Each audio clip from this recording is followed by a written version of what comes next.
ሰላም አድማጮቻችን፣ እንግዲህ አርሰናል በቀጣይ ምን ማድረግ ይጠበቅበታል እንደ ቡድን በዘንድሮ ውድድር ዓመት በአጠቃላይ ምን ነገሮችን አየን?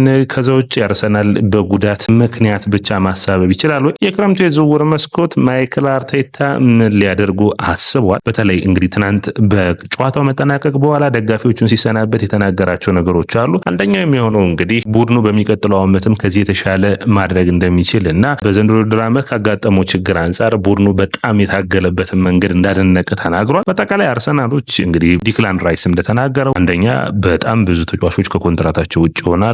ስለዚህ በእነዛ ምትክ የተሻሉ ተጫዋቾችን ማምጣት ይጠበቃል። እንደ ቡድን አርሰናል ያለበትን ችግሮችን መፍታት ይጠበቅበታል። አርሰናል ምን ችግሮች አሉበት፣ ምንስ መፍትሄዎች ይጠበቃል ብለን ስናይ ደግሞ መረጃዎቹን የምናደርሳችሁ ይሆናል። የውድድር ዓመቱ በአርሰናል ሲቃኝ ምን ይመስላል በዚህ ፕሮግራማችን የምናደርሳችሁ ነው የሚሆነው።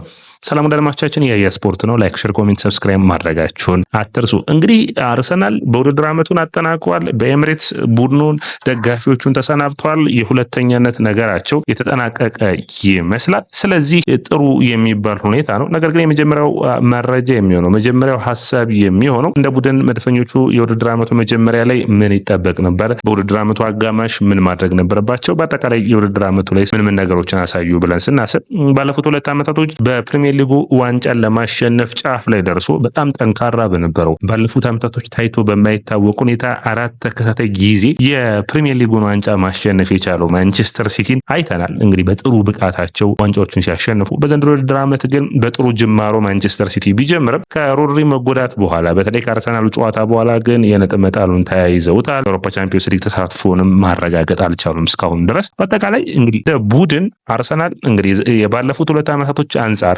እንግዲህ በተለይ የዛሬ 2 ዓመት የምታስታውስ ነው አርሰናል ወደ ዋንጫው ጫፍ የደረሰበት ጊዜ ነበረ። 8 ጨዋታ እየቀረው በ5 ነጥብ የሚመራበት ወቅት ነበር። ነገር ግን እንግዲህ አንደኛ የዓለም ዋንጫ መኖሩ ተከትሎ የውድድሩ መቋረጡ እንደ ምክንያት መነሳት የሚጠበቅበት ይመስለኛል። ከዛ የንግስቲቱ መሞት ደግሞ የአርሰናልና የማንቸስተር ሲቲ ጨዋታ እንዲራዘም አድርጎት ነበር። ይህ ሁሉ ምክንያቶች ነበሩ። ማይክል አርቴታ ባልተጠበቀ ሁኔታ አርሰናልን ለዋንጫ ተፎካካሪ አድርጎት ነበር። ያ ጥሩ የሚባል ነበር። አርሰናል በአውሮፓ ሊግ መሳተፉን ተከትሎ በተለይ በመጨረሻዎቹ ጨዋታዎች ያጋጠሙት ችግሮች የሚነሱ ነበሩ። የዌስትሃሙ ጨዋታ፣ የአንፊልዱ ጨዋታ የሚነሱ፣ የሳውዛምፕተኑ የበርንማውዝ ጨዋታ መነሳት የሚጠበቅባቸው ነበሩ። ነገር ግን መድፈኞቹ ከዛ የውድድር ዓመት በኋላ በመቀጠል የውድድር ዓመት የነ ዲክላን ራይስ፣ ቲምበር፣ ሃቨርትዝ የመጡበት ዓመትና አርሰናል ብዙ ነገር የሚጠበቅበት ዓመት ነበር። ያንንም እንግዲህ በመጀመሪያዎቹ ጨዋታዎች ችግሮችን ያጋጠመበት ዓመት ነበር። አምና እንግዲህ ጠንካራ ተፎካካሪ ሆነው እንግዲህ ታቻምና በ5 ነጥብ ልዩነት ዋንጫን ያጡትን አርሰናሎች በቀጣዩ ዓመት በሚገባ ስህተቶቻቸውን ለመድፈን ሞክረው ነበር። በአውሮፓ ቻምፒዮንስ ሊግ በባየር ሙኒክ በሩብ ፍጻሜ የወጣበት እስከ መጨረሻው ድረስ ከማንቸስተር ሲቲ ጋር የተፋለመበት ነበሩ። ነገር ግን እነዛ 2 ጨዋታዎች ለአርሰናል እንግዲህ የሚነሱ ነበሩ። አንደኛ ብዙዎቹ የሚያነሱት የማንቸስተር ሲቲውን ከሜዳ ውጭ ያደረጉትን ጨዋታ ላይ ለምን ነጥብ ለመያዝ አልተጫወተም የሚል ነው። ለአቻ ውጤት መጫወቱን በጣም ብዙን ጊዜ በውድድር ዓመቱ ሲኮነን የቆየበት ነው። ነገር ግን አርሰናል ከዛ በኋላ ያጋጠመውን ሂደትም ማየት ይጠበቃል። በተለይ አስቶን ቪላው የመጀመሪያው አጋማሽ ላይ ትሮሳርድ እነዛን ጎሎች ቢያስቆጥር ኖሮ አርሰናል ዋንጫውን ሊያሸንፍ የሚችልበት እድል ነበር። ነገር ግን በአጠቃላይ የሰን ሁንግሚን እነዛ አጋጣሚዎች ሁሉ የሚታወሱ ናቸው። ቶተናም የሳተው ያኳስ እንግዲህ ጎል ተቆጥረው ቢሆን ኖሮ ለውጦችን ልናይ እንችል ነበር። የሁለት ዓመቱ ጠንካራ ተፎካካሪነታቸው ታዲያ መድፈኞቹ ይህን የውድድር ዓመት ሲጀምሩ የተሻለ ዋንጫ አሸናፊ ለመሆን በፕሪሚየር ሊጉ ላይ ስኬታማ ለመሆን እንደሚያስቡ የሚጠበቅ ነበር። ነገር ግን ስህተቱ የሚጀምረው ከክረምቱ የዝውውር መስኮት ነው። አርሰናል በክረምቱ የዝውውር መስኮት ፋቢዮ ቬራን በውሰት ለቋል። ኤሚል ስሚዝሮ፣ ኤዲኔ ኪታን እነዚህን ሁሉ ተጫዋቾች ካሰናበተ በኋላ በእነዚህ ተጫዋቾች ምትክ ትክክለኛ ተጫዋቾችን አልተካም ነበር። አንደኛ የቡድኑ የተጫዋቾች ጥልቀት መታየት ይጠበቅበት ነበር። አርሰናል በጣም ብዙ የግራ ተመላላሽ ተጫዋቾች ያሉበት፣ ነገር ግን የቡድኑ ባላንስ መከላከሉ ብዙ ተጫዋቾችን እንደያዙ ሁሉ በአማካኝና በአጥቂ መስመር ላይ ብዙ ተጫዋቾችን ይዘው አለማየታችን የሚጠበቅ ነበር። ኤዱ እዚህ ጋር ትልልቅ ስህተቶችን ሰርቷል ብዬ አስባለሁ። በተለይ የራሂም ስተርሊንግ የዝውውር በጣም ትልቁ ስህተት ነበር። ኤዱም ማይክል አርቴታም ይህንን ስህተታቸውን መቀበል የሚጠበቅባቸው ነው የሚሆነው። አርሰናል በውድድር ዓመቱ ጥሩ ነገር ያሳካው ብዬ የማስበው አንደኛ የስካሊና የኢታን ንዋነሪ እድል መሰጠት ነው። ነገር ግን ይህንን ሁሉ ስንል ማይክል አርቴታ ላይ አንዳንድ ጥያቄዎችን ማንሳት የሚጠበቅብን ይመስለኛል። አንደኛው የሚሆነው እንግዲህ በውድድር ዓመቱ እንደ ቡድን ያጋጠማቸው ጉዳት ነው። ሚኬል ሞሪኖ እና ካላፊዮሪን ነው በውድድር ዓመቱ ያስፈረም የቻሉት። ከዚህ ይልቅ የተሻሉ አጥቂዎችን አመጣው ቢሆን ኖሮ አርሰናል ውጤታማ የመሆን እድሉ ማስፋት ይችሉ ነበር። እንግዲህ አርሰናል በውድድር ዓመቱ የሚኬል ሞሪኖ እና የካላፊዮሪ ዝውውር ብቻ ግን ለውጦችን እንደማያመጣ የታየበት ነበር። አርሰናል አሁንም ቢሆን ከነችግሩ አሁንም ከሊቨርፑል ጋር መፎካከር የሚችል ነው። ባለፉት 2 ዓመታቶች ከማንቸስተር ሲቲ ጋር ተፎካክሯል እና አሁንም ማንቸስተር ሲቲን የጠበቀው አርሰናል ነገር ግን ከኤርገን ክሎፕ ወደ አርነ ስሎት የሄደው ሊቨርፑል የተሻለ ቡድን ሆኖ ውጤታማ ሲሆን በግልጽ የታየበት ጨዋታ ነበር። ውጤታማ የሆነበት ደግሞ ከአርሰናል የተሻለ በውድድር ዓመቱ ላይ ፐርፎርማንስ ማሳየቱን ተከትሎ ነው። ሊቨርፑል ከአርሰናል የተሻለ እድለኛ ነበር። በተለይ በጉዳት ሁኔታ ከታየ አርሰናል በውድድር ዓመቱ ሚኬል ሞሪኖን ገና የውድድር ዓመቱ ሳይጀምር ተጎዳ።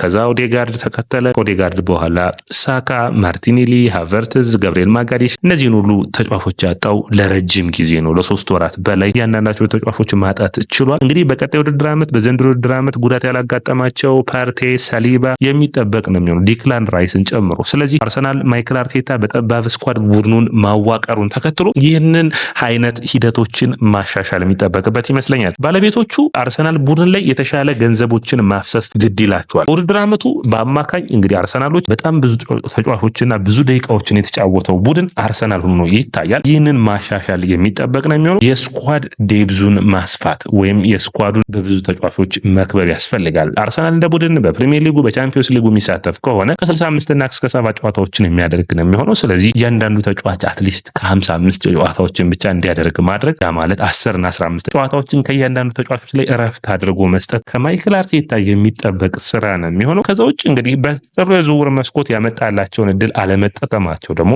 አሁን ለማይክል አርቴታ ትልቅ ጥያቄ የሚነሳ ነው የሚሆነው። ማይክል አርቴታ እንግዲህ በሁለት አከራካሪ ሀሳቦች ውስጥ ታያላችሁ በአርሰናል ደጋፊዎች። አንደኛ ማይክል አርቴታ አርሰናልን ለዚህ አብቅቶታል፣ ከዚህ በኋላ ግን ሊያሻሽለው አይችልም። ከማውሪዚዮ ፖቼቲኖ አይነት በቶተናም ያሰልጠነው ማለት ነው። በቶተናም ባሰለጠነበት ጊዜ እንዲሁም የተሻለ ውጤቶችን ማምጣት ችሏል ማለት ይቻላል። ምንም እንኳን ዋንጫ በአሳካም በተከታታይ ዓመታቶች ሁለተኛ ሲወጣ ነበር። ከዛ ውጭ ደግሞ በአውሮፓ ቻምፒዮንስ ሊግ ፍጻሜ አድርሶ ፍጻሜውን ግን ሲያሸንፉ ቀርቷል። ማይክል አርቴታ እዚህ ቡድን ውስጥ ውጤቶችን ማምጣት ብቻ ሳይሆን ዋንጫዎችን ማሸነፍም ግድ ይሏል። ዋንጫዎችን ማሸነፍ እንዴት ይችላል ብለን ከጠየቅን ግን ትልቁ ጥያቄ የሚሆነው እዛ ላይ ነው። ማይክል አርቴታ ቡድን ውስጥ ትልቅ ኢንቨስትመንቶች ይፈልጋል። ከዛ ውጭ ያጨዋወት ስታይሉንም መቀየር ይጠበቅበታል። ቡድኑ ፕላን ቢ ሊኖረው ይጠበቃል። አጥቂው የተሻለ ፐርፎርም ሊያደርግ የተሻለ ብቃቱን ሊያሳይ ይጠበቃል። አሁን ለማይክል አርቴታ የአርሰናል ደጋፊዎች አይ ቲንክ በሚቀጥለውን ዓመት ሊሰጡት ይፈልጋሉ። የሚቀጥለውን ዓመት ግን ከብዙ ኃላፊነቶች ጋር ነው። አሁንም ቢሆን ማይክል አርቴታ ስለ ዋንጫ ቃል አልገባላችሁም፣ ነገር ግን በሚቀጥለው ዓመትን ተፋላሚ እንሆናለን በማለት አስተያየቱን ሰጥቷል። እንግዲህ አርሰናል ቴርኒ፣ ጆርጂኒዮ፣ ዚቼንኮ የመልቀቅ ዕድላቸው ሰፊ ሆኖ ይታያል። ቴርኒና ጆርጂኒዮ ግን ወደ ሴልቲክ እና እንዲሁም ደግሞ ጆርጂኒዮ በሚገባ በሚባል ሁኔታ ወደ ፍላሚንጎ ሂዷል። አሁን አርሰናል ሁለተኛ ግብ ጠባቂ የማስፈረም ግዴታ አለበት። በተከላካይ መስመሩ ላይ እንግዲህ ጃኮብ ኪቪየር በተለይ ከገብርኤል መጋሌስ መጎዳት በኋላ ማይክል አርቴታን የሚያስወቅስ ፐርፎርማንስ አሳይቷል። ይህንን ተጫዋች ለምን የመሰለፍ ዕድል አልሰጠው? ገብርኤል ማጋሌስ እንዳይጎዳ እረፍቶችን በዚህ ተጫዋች ለምን መስጠት አልፈለገም? ማይክል አርቴታ መወቀስ የሚጠበቅበት ይመስለኛል። ከዛ ውጭ እንግዲህ በተከላካይ መስመሩ ላይ የቶሚያሱ ተመልሶ ምን አይነት ብቃቱን ያሳያል የሚጠበቅ ነው የሚሆነው። ዚቼንኮ አርሰናል የመልቀቅ ዕድሉ ሰፊ ነው የሚሆነው። ስለዚህ አርሰናል በግራ መስመር ላይ ካላፊዮሪ እና እንዲሁም ደግሞ በተለይ ካላፊዮሪ በሚቀጥለው ዓመታቶች ውስጥ አርሰናል የመሀል ተከላካይ ሆኖ ልናየው የምንችልበት ዕድል ሊኖር ይችላል። ስካሊ በጣም ጥሩ ብቃቱን አሳይቷል። ከሳሊባና ገብርኤል ጋር የሚፎካከር የቀኝ መስመር የመሀል ተከላካይ ማምጣቱ የሚጠበቅ ነው የሚሆነው። ቲምበር በዘንድሮ ውድድር ዓመት ምርጥ ብቃቱን ካሳዩ ተጫዋቾች ውስጥ አንዱ ነው። ቤን ዋይት የሚጠበቅ ነው የሚሆነው። ቶሚያሱ ከጉዳቱ አገግመው የዚህ ቡድን አካል ይሆናል ተብሎ ይጠበቃል። ስለዚህ አርሰናል ጃኮብ ኪቨርን የማይለቅ ከሆነ አዲስ ተከላካይ የሚያስፈርም አይመስለኝም። በአማካይ መስመር ብዙ ለውጦች የሚጠበቅ ይመስለኛል። እንግዲህ የጆርጂኒዮ መልቀቅ ለቶማስ ፓርቲ አዲስ ኮንትራት መስጠት ግድ ይላል፣ በተለይ በውድድር ዓመቱ ባሳየው ድንቅ ብቃት። ነገር ግን በሚቀጥለው ዓመት ቶማስ ፓርቲ ጉዳት ሊያጋጥመው ስለሚችል የዙቢሜንዲ ዝውውር ኦልሞስት ተጠናቋል። ስለዚህ ከዙቢሜንዲ ሌላ 10 ቁጥር ላይ መጫወት ወይም 8 ቁጥር ላይ መጫወት የሚችል ተጫዋች ማምጣት ያስፈልጋቸዋል። በተለይ በቀኝ እግሩ መጫወት የሚችል ተጫዋችን ማምጣት ያስፈልጋል። ሞሬኖ እና እንዲሁም ዲክላን ራይስ በ8 ቁጥር ሚና ሊሰለፉ ይችላሉ። ኢታን ንዋነሪና ኦዴጋርድ ሊጫወቱ ይችላሉ። ነገር ግን አንድ ሌላ ተጫዋች ቡድኑን ቴምፖ መቆጣጠር የሚችል የተሻለ ብቃት ያለው እንደ ቴሌማንስ፣ ከዛ ውጭ አሁን በጥሩ ፐርፎርማንስ ላይ የሚገኘው ኢብሪች ኤዜን ማየት ትችላላችሁ። ሳንሴት በጣም ጥሩ ፐርፎርማንስ ያለው አትሌቲክ ቢልባኦ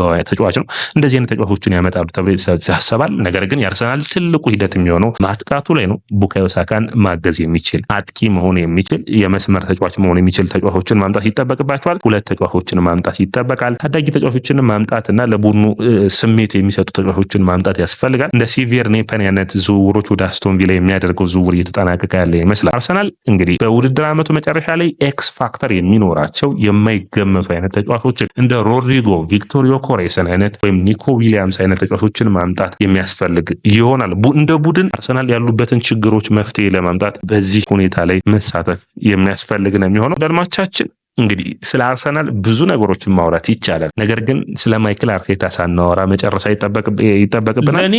እንግዲህ በኔ እይታ ለማይክል አርቴታ የሰጠውት እድል በሚቀጥለው ውድድር ዓመት እስከ 3 ወር ማየት ነው። በዝውውር መስኮቱ ላይ ምን አይነት ተጫዋቾች ይመጣሉ? እንግዲህ አሁን በኦሊ ዋትኪንስ ጉዳይ አርቴታን መውቀስ የሚቻል አይመስለኝም። ምክንያቱም መውቀስ የሚጠበቅበት ቦርዱ ነው፣ አርቴታ ሳይሆን። አርቴታ እንዲፈርምለት ፈርጓል። ቦርዱ ግን ያንን ገንዘብ ባለማውጣቱ እንግዲህ ኦሊ ዋትኪንስ ብቻ መምጣት አርሰናልን አትሊስት የ8-9 ነጥቦችን ልዩነት በፕሪሚየር ሊጉ ላይ የመፍጠር እድል ይኖረዋል ብዬ አስባለሁ። በቻምፒዮንስ ሊጉ ላይ ትልልቅ ለውጦችን ማምጣት የሚችል ይሆን ነበር። ያንን አላደረጉም። ከዛ ውጭ አርሰናል እንደ ቡድን ያሉበትን ችግሮች መፍትሄ ሲያመጣ አይታይም። ስለዚህ እዚህ ላይ መስራት የሚጠበቅ ነው የሚሆኑት። አክስዳውንማን እንዲሁም ደግሞ ጃክ ታዳጊዎቹ ወደ ዋናው ቡድን የሚያድጉበት ጊዜ ይሆናል። ከዛ ውጭ እንግዲህ ፋቢዮ ቪዬራንም በውሰት የሚለቁ ይሆናል።